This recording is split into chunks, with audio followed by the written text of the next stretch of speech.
This is what's left of the Deep Lock Quarry in a Deep Lock Quarry Metro Park. I'm Darren, and this is the Industrial Revolution.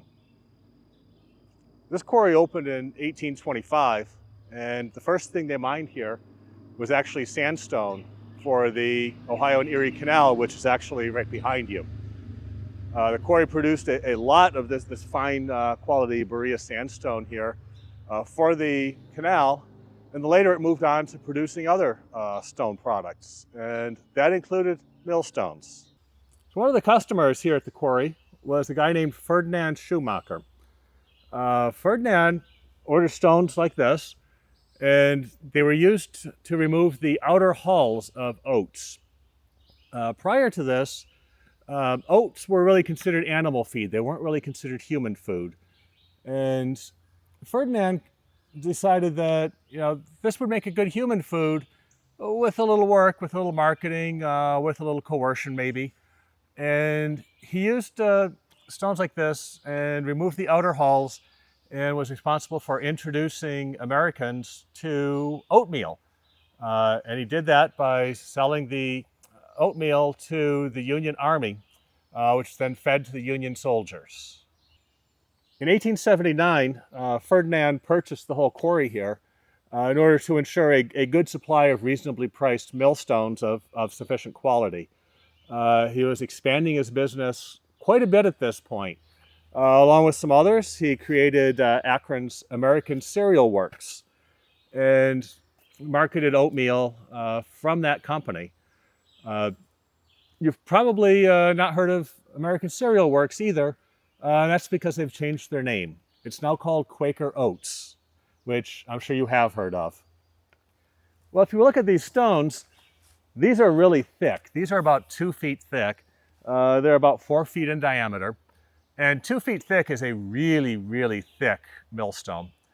And they aren't dressed. You could order your stones any size you wanted. You can order them big, you can order them small. A horizontal mill would typically run, a foot or 2, 2 foot maximum, probably a foot, foot and a half. A regular commercial grist mill, you're looking, 3 to 6 feet, maybe 8 feet. You could go bigger, but probably didn't. Your stones were typically 6 inches to a foot thick. You could order them dressed, but then you'd have to redress them regularly anyway. So apparently, looking at these, Ferdinand probably didn't dress them here. He probably dressed them at the factory.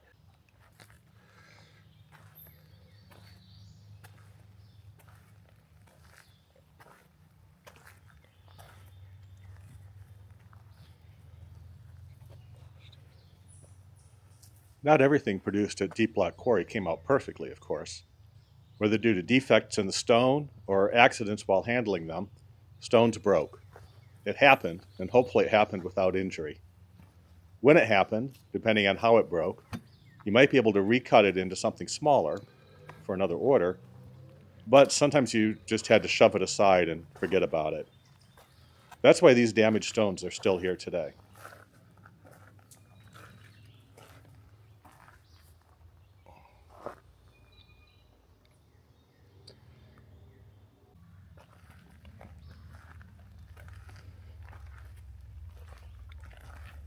Once the stones were cut, they were moved to the Ohio and Erie Canal, which passed right next to the quarry, to this loading area, where a crane would load the stones onto canal boats to ship to your customers.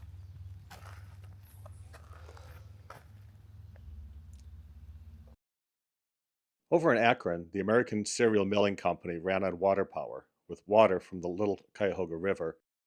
After a fire, they merged, rebranded as Quaker Oats, and rebuilt. As they grew, they kept needing millstones from Deep Lock Quarry, but they also needed more space. They ended up with 2 locations in Akron, a few blocks away, connected via underground pipes.